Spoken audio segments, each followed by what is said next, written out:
The locker room wasn't loud at first. It was the kind of noise you barely notice. Lockers slamming shut, sneakers squeaking against the tile, the sharp snap of someone pulling a towel from a hook.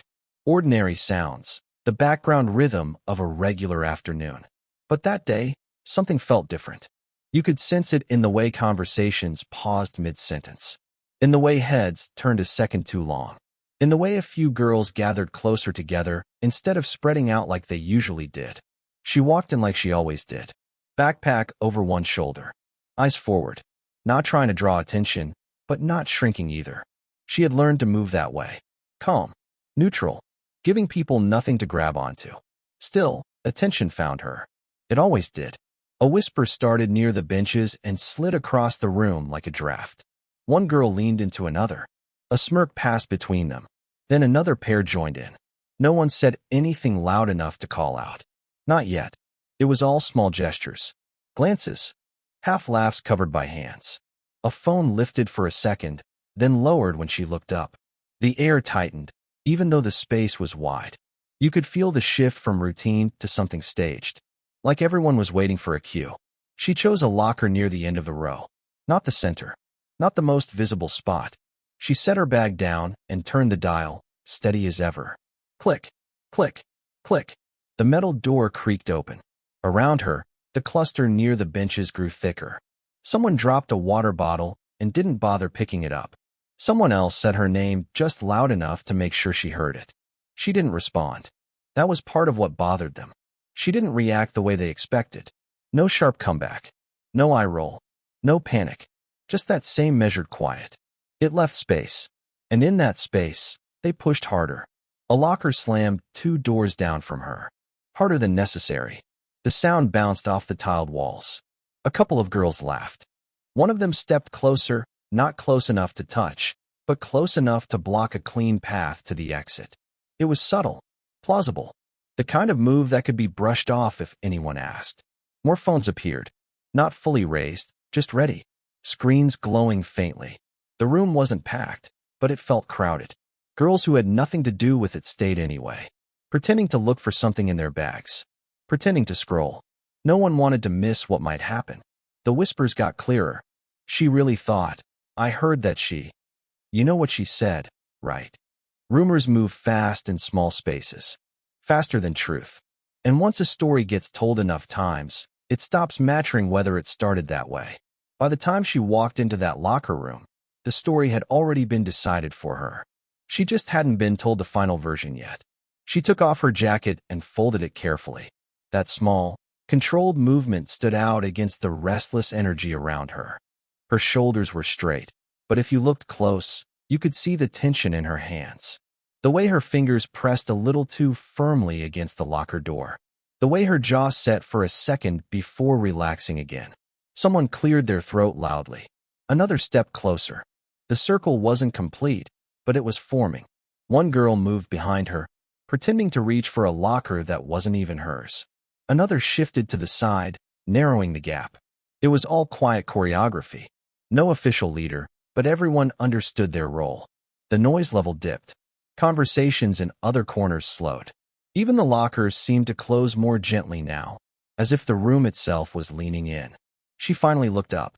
Not at anyone in particular. Just up, taking in the scene, counting faces, measuring distance. The smirks were no longer hidden. They were open now, challenging, waiting. One of them spoke first, her voice light but edged. So, are you going to explain yourself? A few soft laughs followed. Not full laughter, just enough to show agreement. She didn't answer right away. The pause stretched. That pause did something. It made the silence heavier. It made the watchers more aware of themselves. But it also made the ones circling feel exposed, as if they had to fill the space before it swallowed them. Another voice chimed in, sharper this time. Don't act like you don't know. Now the circle tightened. Not touching. Not yet. But close enough that stepping forward would mean brushing shoulders. Close enough that turning around would mean facing someone new every time. The locker room no longer felt ordinary. It felt staged, like a scene waiting for its spark. The kind of moment where everyone senses that whatever happens next will travel far beyond these tiled walls. They thought she was alone. That was the first mistake. When you're surrounded, people assume you're powerless. They see numbers and think that's the same as control. They see one person standing still and decide she must be cornered. In that locker room, the circle closed in with quiet confidence. They believed the outcome was already written. They believed she would fold. She didn't look like someone ready for a fight. No raised voice. No dramatic gestures. Just her standing there, back near the cold metal lockers, bag still half open. That calm expression made it easy to underestimate her. It read as soft, as unsure, as someone who would apologize just to make things stop. They were wrong. Isolation has a way of sharpening your senses. When you're the only one not laughing, not whispering, not stepping closer, you notice everything. The scrape of a shoe against tile. The slight tremble in someone's voice when they try to sound bold. The way confidence shifts when it isn't echoed back. One girl folded her arms and tilted her head, like she was waiting for a confession. Another leaned in just enough to test boundaries, watching for flinches. A third held her phone higher now, no longer pretending. They thought the pressure alone would break her. That silence would force her into defense. But she didn't rush to fill the space. Being underestimated can feel like an insult. It can also be an advantage. They saw one girl against many. She saw cracks in their formation.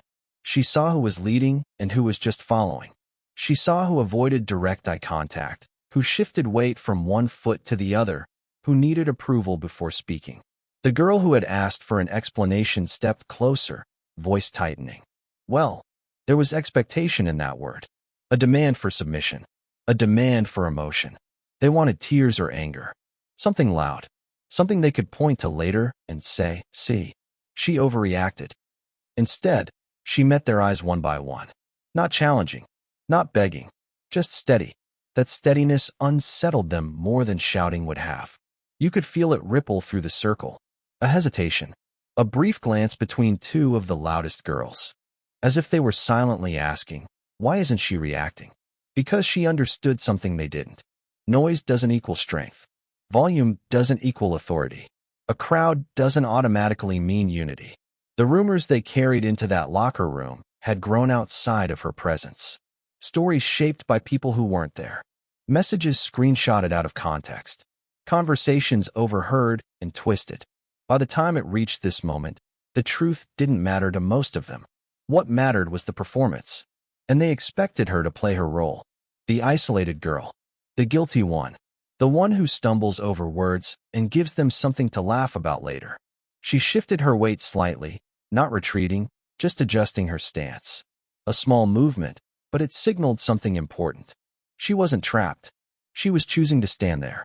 Someone muttered under her breath, louder this time. She thinks she's better than us. A few nods followed. That was easier to believe than the alternative.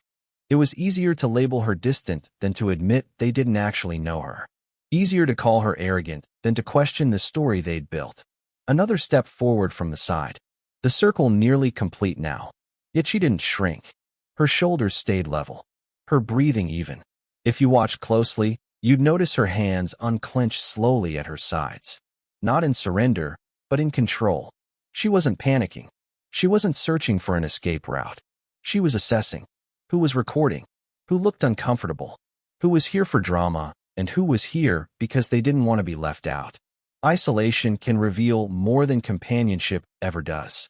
One of the girls tried a sharper tone. Say something. It wasn't a request. It was an order disguised as impatience. Still, she held her ground. Underestimation creates blind spots. They were so focused on her being alone that they didn't consider what she might carry inside. They didn't think about the conversations she'd already had. The resilience built long before this moment. The quiet confidence that doesn't need witnesses to exist. They assumed she needed validation from them. They assumed she feared their approval. They assumed numbers would scare her. But as the space tightened and their words bounced off the lockers, something subtle shifted. The more she refused to crumble, the more their certainty thinned. A few smiles faltered. A few glances darted toward the door, just in case someone else walked in. They had prepared for a breakdown, then hadn't prepared for composure. And in that small, silent standstill, The power they thought they held began to feel less solid than it had seconds before. The crowd didn't start as a crowd. It began with a few girls who had something to prove. Then others drifted closer, pulled in by curiosity. Locker rooms have a way of amplifying tension. Sound echoes. Movement catches your eye.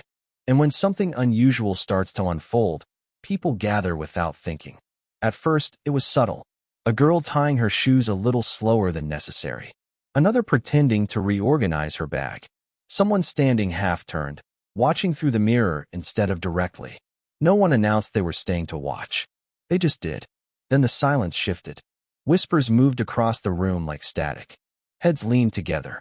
Eyes flicked from the center of the forming circle to each other, checking reactions. The energy wasn't loud yet, but it was focused. Attention became its own force. A phone appeared, screen glowing faintly. Then another. One girl lifted hers higher, not recording openly but ready. You could tell by the way she adjusted her grip. People don't hold their phones like that unless they're expecting something worth capturing. Some of the girls near the lockers exchanged nervous smiles. Not cruel, not kind, just uncertain. They weren't leading anything. They were witnesses who didn't know if they should step away or lean in closer. The air felt heavier. A locker slammed in the back corner, and everyone flinched, then laughed softly to cover it. The laughter didn't last long. It faded into a tight quiet that wrapped around the scene. In situations like this, the crowd becomes its own character. It breathes. It reacts. It feeds off whatever emotion is strongest. And right now, it was feeding off anticipation. One girl nudged her friend and whispered, "This is about to get crazy." Her tone wasn't concerned. It was eager. Another girl shifted uncomfortably, glancing toward the door. She looked like she wanted an excuse to leave, but didn't want to be the only one walking away. There's a pressure in crowds that doesn't need words. If you step back, you risk becoming the next focus. A few of them tried to act detached. "I'm just here for my stuff," one muttered, though she hadn't moved toward her locker in minutes. Someone else laughed at a comment that wasn't even that funny. The kind of laugh people use to show they're aligned with the majority. As the circle tightened around her, the outer ring thickened. Girls who couldn't see clearly stood on their toes. A couple moved closer under the excuse of needing space. The room, once open, now felt like it was closing in from all sides. And then came the silence that meant something real was about to happen. It wasn't planned. It wasn't coordinated. But it spread quickly. Conversations died mid-sentence. Even the whispering dropped to a low murmur. Phone steadied. You could hear breathing. You could hear fabric shifting. Someone's bracelet clinked against a locker and sounded louder than it should have. The crowd wasn't just watching her. They were watching each other, measuring reactions, deciding how to respond based on what everyone else did. One of the girls near the front smirked, clearly enjoying the attention. She thrived on an audience. Her posture straightened as she sensed more eyes on her. The presence of watchers made her bolder. But not everyone shared that confidence. A girl in the second row bit her lip and looked down at her shoes. Another crossed her arms tightly, not in defiance, but in discomfort. There were different motives in that room. Some wanted drama. Some wanted to belong. Some didn't know how they ended up there at all. Still, no one stepped forward to interrupt. No one said, "This is enough." That's how crowds work. Responsibility spreads thin. Everyone assumes someone else will act. Instead, they observed. They documented. They waited. A quiet comment floated from the back. "She doesn't even look scared." It wasn't admiration. It was confusion. The crowd shifted again, reacting to that observation. A few leaned in closer, studying her face as if trying to detect cracks. They wanted confirmation that this moment meant something, that their presence had weight. Another phone lifted higher. This one wasn't subtle. The red recording light glowed. The atmosphere changed from tense to electric. Not explosive yet, just charged, like the air before a storm breaks. In that charged stillness, every small movement felt magnified. A blink, a swallow, a step forward, and the crowd held its breath, suspended between spectacle and silence, waiting for the first real spark to ignite the scene they had all gathered to witness. The turning point didn't announce itself. There was no warning, no shouted name, no dramatic entrance. It started with a sound. Heavy, deliberate, Measured. Boots striking tile. Not fast. Not frantic. Just steady steps that didn't match the nervous shifting already filling the room. The sound cut through the charged silence in a way nothing else had. It didn't echo like the lockers. It didn't flutter like whispers. It landed solid and certain. One step, then another. Heads turned before anyone consciously decided to look. The crowd, so focused inward, shifted its attention toward the doorway almost as one. The circle around her loosened by instinct, not instruction. Boots weren't common in that locker room. Sneakers, yes. Slides sometimes. But boots carried weight. Authority.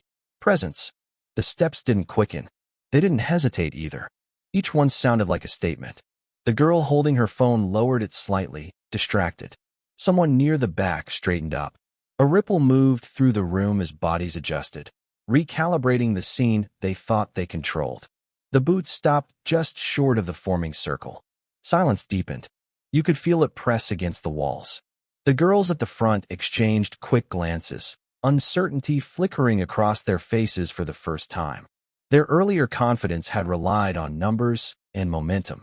This new presence disrupted both. A shadow stretched across the tile before the figure fully stepped into view. The crowd shifted again, creating space without being told to. The air changed. Not louder, not chaotic, heavier. The one who had demanded an explanation cleared her throat, but the sound lacked its earlier sharpness. It was thinner now, like her voice had lost something essential. Another step forward. Boots firmly planted. No rush. No dramatic gestures. Just presence. The circle around her wasn't tight anymore. Gaps had formed where bodies once blocked the way. The formation that had felt so intentional seconds ago now looked fragile. A few girls glanced toward the door, calculating exits. Others lowered their eyes, suddenly very interested in their own reflections in the lockers. The person wearing those boots didn't need to speak right away.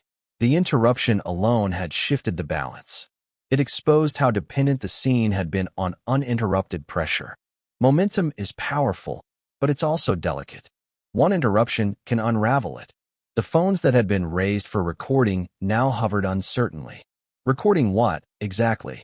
The narrative they expected was no longer unfolding cleanly. The script had changed. Another step. Closer now. The sound was no longer just footwear against tile. It was a declaration that the room wasn't as controlled as it seemed. The girl at the front tried to recover. "This doesn't involve you," she said, but the edge in her tone had dulled. The boots didn't retreat. They held steady. The space between everyone widened, even though no one explicitly moved far. It was subtle. A shift in posture. A half step back. A widening of stance. Power doesn't always shout. Sometimes it just stands still. The girl who had been surrounded didn't speak yet. She didn't have to. The tension that had wrapped tightly around her loosened just enough to let her breathe differently. The crowd sensed it. Energy that had once pointed inward now fractured, unsure where to land. A few of the quieter observers took small steps backward, blending toward the edges. They didn't want to be centered in whatever came next. The boots shifted slightly, the sound sharp against the tile again. Not aggressive. Just undeniable. Someone near the back whispered, "Oh." It wasn't dramatic. It was instinctive. The turning point wasn't loud. It wasn't explosive. It was controlled. It was the moment when everyone realized the scene they thought they were directing no longer belonged to them. The girl who had been demanding answers avoided direct eye contact now. Her shoulders weren't as squared. Her smirk had faded into something tighter, something calculating. The presence in the boots didn't need to crowd anyone, didn't need to raise a voice. The interruption itself had cracked the illusion of dominance. And in that crack, the balance tipped. The shift wasn't dramatic. It didn't come with shouting or chaos. It moved quietly, almost invisibly, like a current changing direction beneath still water. A few seconds earlier, the circle had felt solid, tight, intentional. Now there were gaps, small ones at first. Enough space for air to move through. Enough space for doubt. The boots remained planted, steady against the tile. Not advancing. Not retreating. Just there. That stillness did more than any raised voice could have done. The girl who had been leading the confrontation adjusted her stance. Her weight shifted from one foot to the other. She tried to hold her ground, but the confidence that had fueled her earlier tone was thinning. It showed in her eyes first, then in the way her arms loosened from their crossed position. The crowd felt it too. People who had leaned and now leaned back. Phones lowered, screens dimming as if the moment they expected had slipped through their fingers. The energy that once fed the circle began draining outward. Power is fragile when it relies on numbers alone. The presence behind those boots didn't need to speak immediately. The silence worked in their favor. It forced everyone else to sit with their own choices, with the posture they'd taken, with the role they'd assumed. One of the girls near the edge cleared her throat and stepped sideways, creating a clearer path where there hadn't been one before. It looked accidental. It wasn't. The girl who had been surrounded noticed it. For the first time since she walked into the locker room, she wasn't pressed in from every direction. She straightened slightly, shoulders rolling back. Not in relief. In recognition. The one who had demanded explanations tried again, but her voice didn't carry the same bite. "This isn't a big deal," she muttered, glancing briefly toward the boots before looking away. The words sounded smaller than the scene they'd created minutes earlier. No one echoed her this time. That was the real shift. Earlier, every comment had been met with nods, soft laughs, murmured agreement. Now, silence followed her statement. The crowd wasn't aligning automatically anymore. They were thinking. The boots shifted once, a controlled step forward. Not threatening, just closer. The message was clear without being spoken. Enough. The girl at the center of it all didn't rush to speak. She didn't need to reclaim the room with volume. Her composure had already done part of the work. Now, with space opening around her, she finally let her gaze settle firmly on the one who had started it. It wasn't anger in her eyes. It was clarity. That clarity unsettled more than tears would have. The leader's smirk had disappeared completely. In its place was calculation. She seemed to weigh her options. Continue and risk escalation, or step back and pretend it had never been serious. A few girls in the outer ring began moving toward their lockers again. Quietly, casually, as if they had only paused briefly and were now returning to their routines. The performance was losing its audience. Without an audience, intimidation weakens. The girl who had been isolated took one deliberate step forward. Not toward anyone in particular, just forward, claiming space that had been taken from her. No one blocked her. That was the moment control fully shifted. No applause, no dramatic gasp, just the absence of resistance. The boots remained grounded, not overshadowing her, not speaking for her. The support was present but not overpowering. It gave her room instead of taking it. The girl who had initiated the confrontation finally uncrossed her arms completely. "Whatever," she said, attempting indifference. But indifference doesn't need to be announced. The room felt different now. Less charged. Less eager. The tension that had once crackled in the air faded into something flatter, almost awkward. People avoided eye contact. A few shuffled toward the exit. Someone let out a nervous laugh that didn't catch on. The circle was gone. In its place stood scattered individuals, each suddenly aware of themselves again. No longer hidden behind group momentum. No longer shielded by collective boldness. And at the center of that quiet rearrangement, she stood taller than she had minutes before, not because she had shouted or fought, but because she hadn't broken when they expected her to. The locker room didn't erupt after that. It deflated. The tension that had stretched tight across the space slowly unraveled, leaving behind an awkward stillness. Girls who had crowded close now found urgent reasons to check their phones, adjust their bags, retie shoes that didn't need tying. The energy that once felt electric turned flat, almost uncomfortable. No one wanted to be the last one standing in the wrong position. The girl who had led the confrontation took a step back first. It was small, barely noticeable, but it mattered. Her shoulders lost their rigid edge.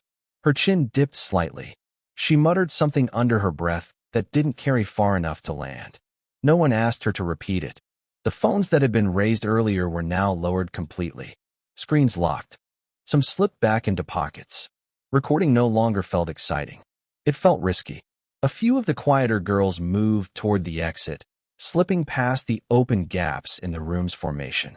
They avoided looking at anyone directly, as if eye contact might tie them back to a moment they were already trying to distance themselves from.